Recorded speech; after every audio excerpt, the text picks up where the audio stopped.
Thank you so much. Can everybody hear me? I was going to say, who left their cup with something on the stage? Freed. Is this too quiet?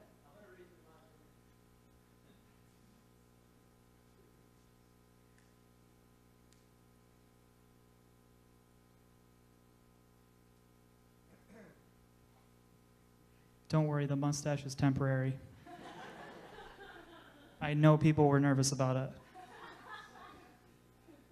Okay, so I'm supposed to speak about this afterwards, but I just want to give you a little preface to this. So I just wrote this. I guess you could call it a spoken word. I didn't memorize it. I guess it would be more of a spoken word / reading, but it's just titled Jesus. So I'm going to read it. Try to read slowly because I always get yelled at if I don't. But 2,000 years ago, someone stepped down from his throne. A flare went off in the darkened sky. A fiery comet streaked through the heavens to earth. A burst erupted from the sun, but this wasn't to see the sights. This wasn't to pick a fight. Not from might, but meekness. Not from power, but patience. Not to rend the earth again, but for rescue, reconciliation, rebirth, and redemption. A man was born that changed the face of history. Our time and ages are based on his life. Our morality and society are based on his ideals. Our intuitions stem from his power and spirit. Our helices were breathed from the dust in his hands. The height of the mountains speak to how he will and is elevating us into his presence. The depths of the seas surely reflect the depths of his love, but also reflect the depths of the fullness of his presence now into eternity. The wind rushes past our faces, drying our tears, but it also whispers of his presence and wraps us into light. Would just a man calm the storm, bringing a tempest to still in seconds? Would just a Nazarene throw Rome into upheaval, giving Nero sleepless, crazed nights? Would just a carpenter build us a bridge into eternity with nails, a spear, and a crown of thorns? Would just a teacher have over 2.2 billion students, advising us to forsake even our families for his name? Would just a good guy be able to mend our souls, healing our bodies and giving us endless worth and purpose? Let's not forget who he is. A flare went off that night, but the light of the world has never gone out. A star tore through the heavens, but it never plummeted to earth. A burst erupted from the sun, but the sun never lost any of his power. Is this real for you today?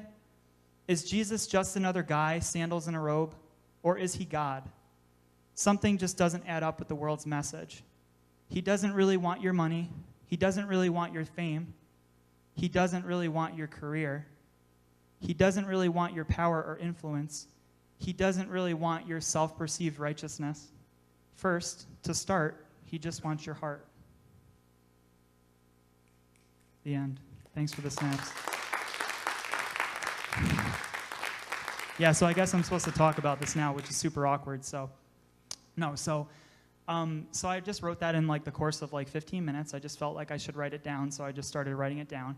And the theme, obviously, is Jesus. And I know for a lot of us, we're churched, and we've been churched our whole lives. We might have had our ups and downs, whatever the case may be.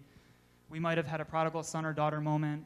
But for me, recently in the last, this whole process over the last 2 years, but also really the last 6 months has been just focusing on who Jesus was and his characteristics of him as God, right? So we hear about Jesus growing up in the church, who he is, what he's done for us, but I don't think a lot of us really internalize that and take that to heart.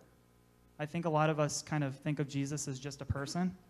And if you think about it, recently too, this thought just struck me. Maybe it seems a little obvious to people, but God chose to manifest himself in a human being, like as a human being in human form. Like the God of the universe chose to manifest himself as a human being. Now, that's kind of interesting to me because there's like 7 billion humans on the planet, but to have a God who's the creator of the universe who actually cares about us and cares about us on an individual level, to come down to earth as a human being, I think that's kind of groundbreaking. He could have came down, he could have came down in power. He could have been something, we don't really have a concept because we're kind of stuck in our human form, and how we perceive the world is based off our human existence. He could have chose something that gave himself a lot more like prominent glory. His story when he was on earth, it wasn't, a story about power. He chose to come in humility and really save the world, and I think that's kind of unique. in terms of world religions. A lot of world religions, they have kind of this, you're seeking after self. There's an enlightenment that you go through where you're basically cutting yourself off from the entire world. You're kind of just really drowning out the world. A lot of world religions, they kind of, the gods that are in those religions, they kind of really present themselves in a way that's like, I'm God and you're just I'm going to pick you up and drop you, kind of how we would perceive Christ if we're not really living by the Spirit. It was just too boring without music. But really, though, like, the point of Jesus was, like, he came down as a human being. And I think the other point of this, too, is, who Jesus was and what he's done for us. I think sometimes we forget really who he is and what he's done. And a lot of that has to do with the bureaucracy. So I was telling a couple of people about this, but I see a lot of parallels between my job and what I do in the church. And what I mean by that is I work for the state, so I kind of know bureaucracy, right? Like, the state is very bureaucratic. There's a hierarchy that's in place. I actually manage the hierarchy, and, like, that's my job that I do, so I kind of see it. And I think a lot of times in the church, we talk about, we hear people say, I believe in Jesus, I don't believe in the church. Have you heard those people? Is anyone one of those people who, like, I'm a Jesus follower, I don't, believe in the church?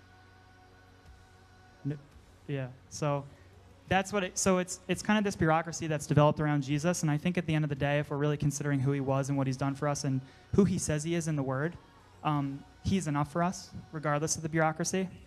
And I think some people lose sight of that, especially with denominations or any sort of beliefs that they might have, or maybe disagreements over how to reach people, or really anything in the church.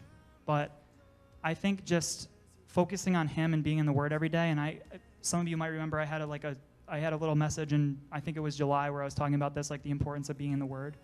If we're just focusing on Jesus, and if we believe that, like, the Word was God, what John says in his gospel, the Word was God, if we actually take that and we believe that, Jesus reveals himself in the Word, and that's really, at a base level, that's all we need. We don't need extra denominations. We don't need to argue with people on Facebook or social media about things that are going on. We don't need to necessarily kind of live in the bureaucracy in the sense of, well, this is my church or this is my denomination, this is how we do things. We just need to make Jesus Jesus, and we need to focus on him. And I really don't think we do that enough. I think we just get caught up in the bureaucracy. And it's unfortunate because the world is very bureaucratic also, if you think about it. Like, the structure of the world, I'm a social studies teacher by background. We hear a lot about the structure of the world, and the Indian caste system, for example, that's kind of a prominent example that still has an impact on people's life. There's a structure in the world that exists that's highly bureaucratic. And I think if, just in Jesus' ministry and choosing to incorporate people in his ministry who didn't really fit the mold of society, I think we have a unique opportunity as Christians, and we take Jesus to the forefront, and we take him it's like fight to the last man in a sense. Like, we're literally fighting to the last man. But if we cut out the church bureaucracy and we just focus on him, he's going to be doing his work more powerfully. Basically, the point I'm trying to make is we kind of get caught up and we get comfortable in our institutions and, church and being a Christian, being a nominal social Christian or a societal Christian. But that's not what Jesus wants. Jesus just wants our heart. And I think a lot of people, too, with that change, when they think that, they're comfortable in, like, their church, or they're comfortable in the bureaucracy that they've created around their lives and around Jesus. But Jesus doesn't want that. He just wants your heart because he loves you. And he's never going to pull you away from what you're used to in such a way that's forceful to kind of remove you from your situation. Sometimes he does that. I mean, generally speaking, though, life changes, like longitudinal change in the Christian life, I think, he's very loving, and that's the reason why the Good Shepherd analogy exists. I mentioned that before, too. So I think I'm just, wrapping up here. I just think we just need to focus on Jesus and who he is and what he's done for us. And I don't think we need to get bogged down with any of the extras that are associated with the Christian life. Jesus is going to create the structure for the church. He's going to create the community of believers. He's going to be reaching people who need to be reached. But if we just focus on him and we're in the Word every day, then that's all we need. And that's sufficient for us in the Christian walk. We don't need to get bogged down. That's it. Sorry. Talking too much.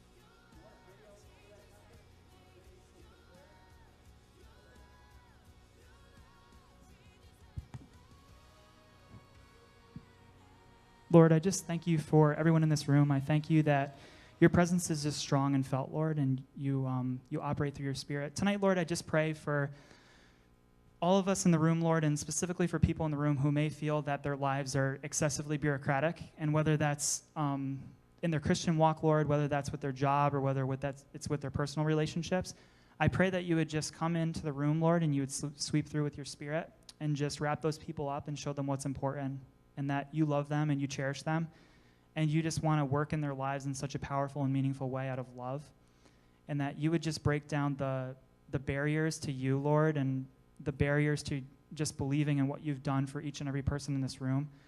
I pray that there would just be a new freshness with you, Lord, and what you've done for us and everyone in this room, that for those of us who have been churched a really long time, Lord, for those of us who are maybe newer to the faith, Lord, I just pray that you would just be so fresh and fresh on our lips, Lord, that we would just have a passion to grow closer to you, that we would have a passion to be studying in the Word, that we would have a passion to just prayerfully consider everything that you're speaking to us about, Lord, and have just a new confidence and a new boldness in you, Lord, to just share what you've placed on our hearts and to just stand our ground, Lord. Like I said, fight to the last man, Lord. And I just pray that that would just be real for everyone in the room.